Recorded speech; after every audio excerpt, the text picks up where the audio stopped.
More cases of a drug thought not to exist are being uncovered in South Africa, particularly in Johannesburg. I'm joined on Skype by Emergency Services Crisis Communicator Russell Mehring, who's going to tell us about Strawberry Quick. Russell, Strawberry Quick, it sounds very harmless, but it's anything but. Well, unfortunately, as you said, the drug sounds harmless, but unfortunately it is not the case. Strawberry Quick is basically crystal meth, which they are putting inside flavored straws. The most common is strawberry, and these dealers are standing outside of schools and selling it to children that are unaware of what's actually inside the sweet, and they are taking it. And unfortunately, you are having young kids, anywhere from the ages of 10 upwards, on crystal meth. So is this obviously something that you would ingest? I mean, you just eat it normally? Because, I mean, crystal meth is normally a drug that's smoked, isn't it? That is correct, yes. Crystal meth is generally smoked, but now these children are ingesting it, and it is causing quite a few problems. And obviously, due to the ages, at any age, your body can't metabolize it, can't utilize it properly. It is an illicit drug, and these children are now taking it, and they're having severe complications due to this drug, and a lot of the time death. I'm guessing the intention that these drug dealers have is to get kids hooked, and therefore there'll be a bigger demand for this drug. Absolutely. One can only hazard a guess that the drug dealers, as you said, are trying to get the kids hooked at a very, very young age. And that's where it starts, is where they're giving them little by little, and slowly they build up a dependency on this drug, where eventually this child needs the drug daily, and they're going to go get more and more and more, and it's going to be too late at that point. Russell, is this drug, I mean, how long has this, when did it first hit South Africa? Has it been, are there cases of it abroad? I mean, how did this drug first sort of come into the market?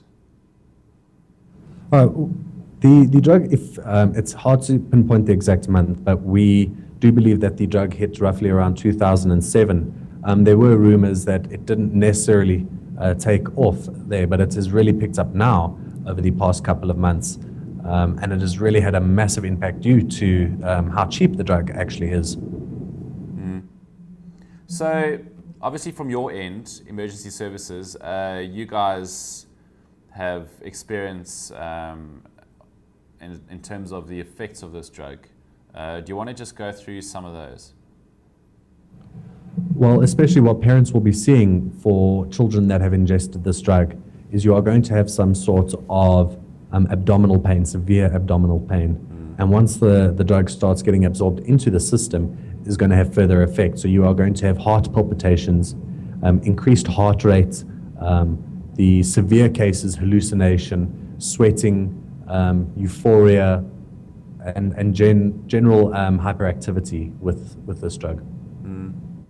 And what sort of age bracket is being targeted, and is it sort of area specific, or is it happening throughout Johannesburg? I mean, is it in other provinces, or are there cases of it in Cape Town?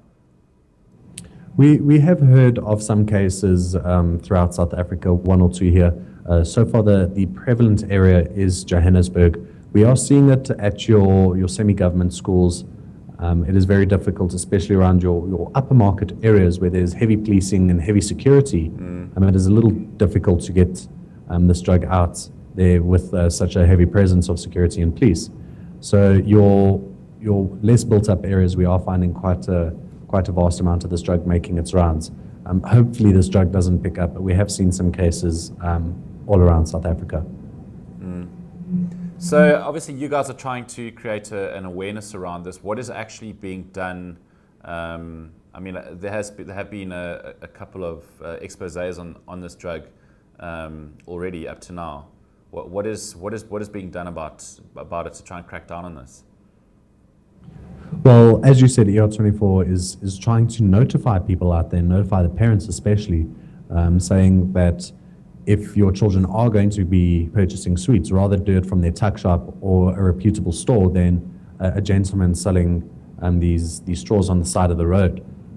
We are now, as you said, sending it out to the general media, and hopefully the SAP take notes, and they have obviously started various investigations, and they put a very big crackdown on these drug dealers that are pushing this to our children.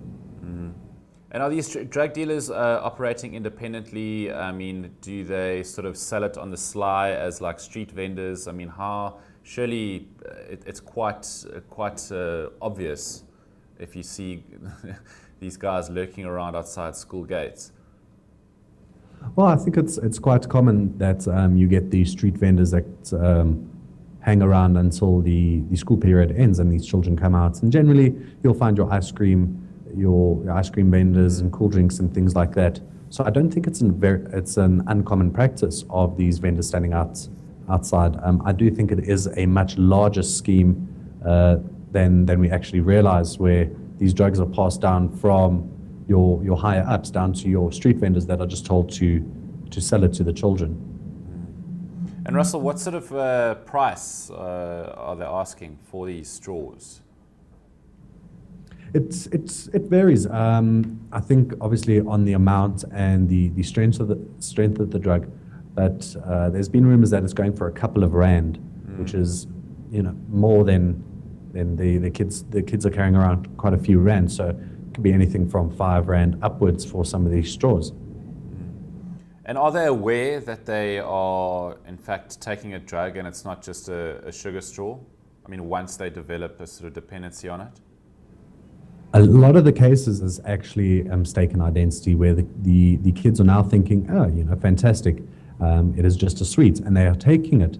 And as we mentioned before, this is what the drug dealers are hoping is a mistaken identity, where the children think they are buying a sweet and they are actually ingesting drugs. And that's how they get hooked. So a lot of the time, it is a mistaken identity. I'm sure you get 1 or 2 cases where the child knows what the drug is, but that is a very, very rare case. Okay. Well, Russell, thanks very much. Very insightful. Thanks. Glad I was able to help.